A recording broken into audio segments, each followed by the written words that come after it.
So I'm particularly concerned about your brand of Christianity. As a Christian myself, Christian nationalism I do not agree with at all.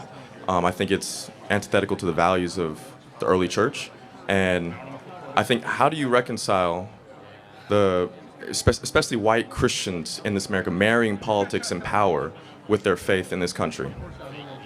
Well, there's a lot there. I've never described myself as a Christian nationalist. So I'm a Christian and a nationalist, so I've never used those two And things. then right there, that and nationalist. Where in the scriptures does a Christian? Well, thank you. supposed Jeremiah to be- 29:7, demand the welfare of the nation that you are in, because your welfare is tied to your nation's welfare. Let me continue. Daniel fasted and prayed for his nation. Esther and Mordecai cared for their nation. They were counsel to the king. Right. Nehemiah, Jeremiah, Joseph, Jacob. I could keep on going. Moses, Aaron. In fact, Moses was so political that he wrote an entire book of the Torah all about how to set up a government. It's the book of Deuteronomy.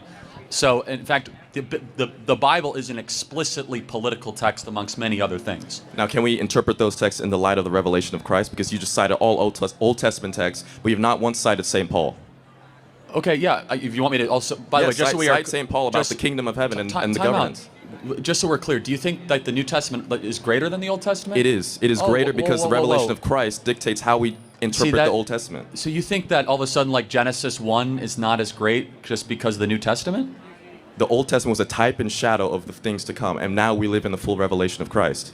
Again, that So is, it that is, by definition, that is such lesser. a dangerous theological. That's not true. That's Christological Stop. theology. Hold on. Of course, I believe in the resurrection, but to all of Okay. a sudden say that, like, in the beginning, God created the heavens and the earth, is like somehow lesser because of the revelation of the New Testament. Christ even said, "I did not come to abolish the law of the prophets; I came to fulfill the law." In fact, he said all the laws of the prophet hang on the two teachings, Leviticus 19 and Deuteronomy 3 through 5.